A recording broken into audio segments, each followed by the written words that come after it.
பரலோக பிதாவே, ஆசீர்வதிக்கப்பட்ட இந்த காலை இறைவார்த்தைக்கு நன்றியப்பா. இந்த வார்த்தை கேட்குற மக்கள் ஆசீர்வதிக்கப்படணும். என் வாயிலிருந்து என்ன சொல்லணுமோ என் வாயிலிருந்து தெரிய தேவனே பேசுங்கப்பா. கேட்குற மக்களும் இந்த சத்தியத்தினால விடுதலை பெறட்டுப்பா. இயேசு கிறிஸ்துவின் ஜெபிக்கிறோம் நல்ல பிதாவே, ஆமேன். அல்லேலூயா, அல்லேலூயா, அல்லேலூயா. இந்த கால வேளையில் கர்த்தருடைய ஆசீர்வாதம் உங்கள் சிரசை மேலே இருக்கட்டும். நீதிமானுடைய வாசஸ்தலத்தை ஆசீர்வதிப்பேன்னு சொல்லியிருக்கிறாரு. உங்கள் ஆசீர்வதிக்கும்படி உங்கள் இடத்து வரைக்கும் கர்த்தர் கடந்து வந்திருக்கிறார். நீங்கள் ஆசீர்வதிக்கப்பட்டவர்கள். இன்றைய இறைவார்த்தைக்கு போகலாம். 15:4 யோவான் 15:4. என்னில் நிலைத்திருங்கள். அடுத்து சொல்லுகிறது நிலைத்திருங்கள்.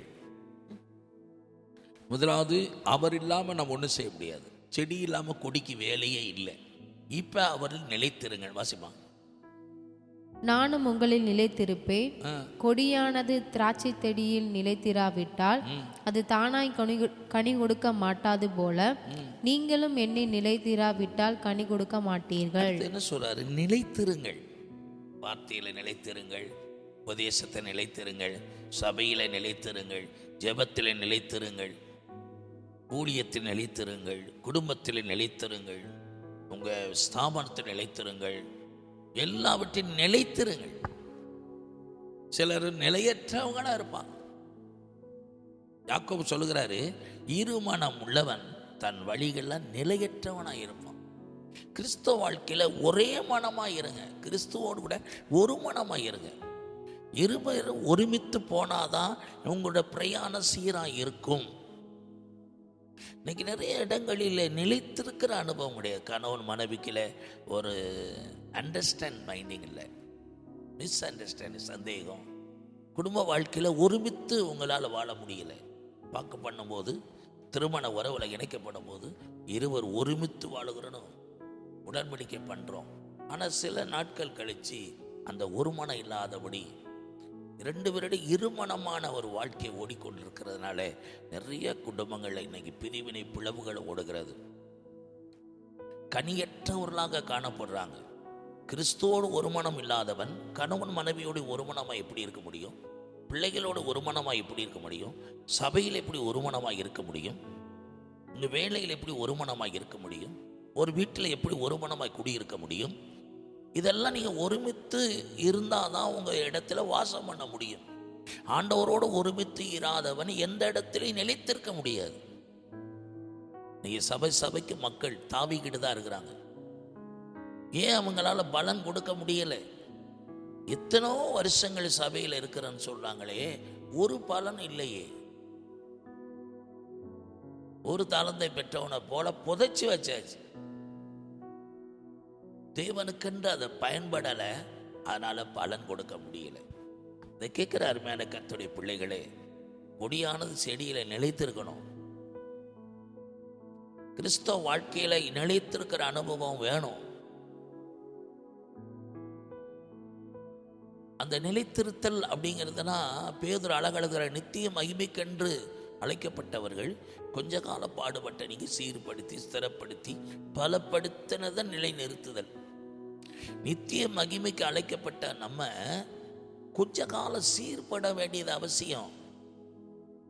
நம்ம ஒரு வீட்டையோ ஒரு ரோட்டையோ வாழ்க்கையோ சீரமைக்கணும். கொஞ்ச கால பாடு எதற்கு? ஒரு தோட்டத்தில் பாடுபடாமல் பலன் எடுக்க முடியாது. கிறிஸ்தவ வாழ்க்கை பாடுபடாம சீரான வாழ்க்கைகள் வர முடியாது.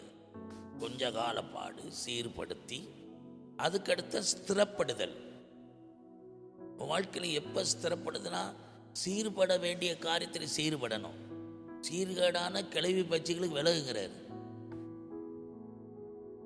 அப்போ சீரான சீர்கேடான கிளவி பட்சிகளுக்கு விட்டு விலகு. இதெல்லாம் விலக வேண்டிய விஷயம். சீர்பாடு. அடுத்து ஸ்திரப்படுதல். ஒரு காரியத்தை ஸ்திரப்படணும். அப்ப அது அடுத்துதான் பலப்படுதல். ஒரு ஸ்திரமான பிறகுதான் ஒரு பலப்படுதலே வரும். அந்த பலப்படுத்தின பிறகுதான் பலன் கொடுக்கும் போதுதான் நெளி நிற்கும். அது வரைக்கும் நம்ம வாழ்க்கையை ஆண்டவர் அந்த நித்திய மகிமைக்குள்ள கொண்டு செல்லணும்னா பாடுபடணும். 20 வருஷம் யாக்கோபு லாபான்ட்ட போய் பாடுபட்டான். 2 மனைவிக்காக 14 வருஷம், மந்தைக்காக 6 வருஷம், வெயிலுன்னு பார்க்காம பனின்னு பார்க்காம. நான் சொல்றான், என் பிதாவாகிய ஆபிரகாம் தேவனும் ஈசாக்கு பயபக்தியோடு என்னோடு இராமல் போனா நான் வெறுமையை அனுப்பியிருப்பேன். என் சிறுமையை கர்த்தர் பார்த்தார், அதை பார்த்து என்னை ஆசீர்வதித்தார். நல்ல பலன் எனக்கு கிடைச்சது, நல்ல கனி கொடுத்தது. ஒரு யாக்கோபு நிமித்தம் லாபான் குடும்பம், நீர் வருவதற்கு முன்னாடி கொஞ்சம், நான் வந்த பிறகு ரொம்ப அப்படின்னு அவனே சொல்றான். யாக்கோபு லாபான் சொல்லுகிறான். இதை கேட்குற அருமையான கர்த்தருடைய பிள்ளைகளே, இன்னைக்கு கர்த்தர் உங்களை பலன் கொடுக்கணும் அப்படின்னா நீங்க நிலைத்திருக்கணும். நிலைத்திருக்கிறதுக்கு முன்னாடி ஒரு 4 செக்ஷன் இருக்குது. பாடு இருக்குது. இந்த பாடு எதற்கு? இன்னைக்கு பாடுபடும். ஐயோ எனக்கு பாடு. யாருக்கு தான் பாடு இல்லை? கிறிஸ்தவ வாழ்க்கை பாடுபடணும். உழைக்கிறதுக்கு, குடும்பத்தை கட்டுறதுக்கு, பிள்ளைகளை பெறுவதற்கு, பிள்ளைகளை வளர்ப்பதற்கு, கிறிஸ்தவ வாழ்க்கை சபைக்கு வருவதற்கு, ஜெபம் பண்ணுறதுக்கு, உபவாசிப்பதற்கு, கூடி வருவதற்கு பாடுபடுறது எதுக்கு? சீர்படணும். பாடுபட்டனாலும் உழைக்கணும்ல. அடுத்து ஸ்திரப்படணும், அடுத்த நான் பலப்படணும், அது ஒரு நிலை நிறுத்தணும். இப்போ நிலைத்திருக்கிற அனுபவத்தை இத்தனை படிகள் இருக்கிறது. இதில் கடந்து நீங்கள் நிலைத்திருக்கும் போது அதுக்கப்புறம் தான் பலப்பட்டு கனி கொடுப்பீங்க. கனி கொடுக்க ஆரம்பிச்சிட்டாலே நீங்கள் நிலைத்திருக்கிறீங்க. இந்த செய்தி கேட்குற தேவ பிள்ளைகள், இந்த செய்தியின் மூலமாக அங்கங்கே அலசடிப்படாதீங்க. சபைக்கு போகாதீங்க. பல காரியங்களை கேண்டு குழம்பிடாதீங்க.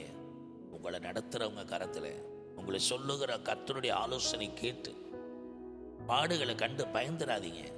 ஒவ்வொரு பாடுகளுக்கு ஒரு முகாந்தரம் இருக்கும்.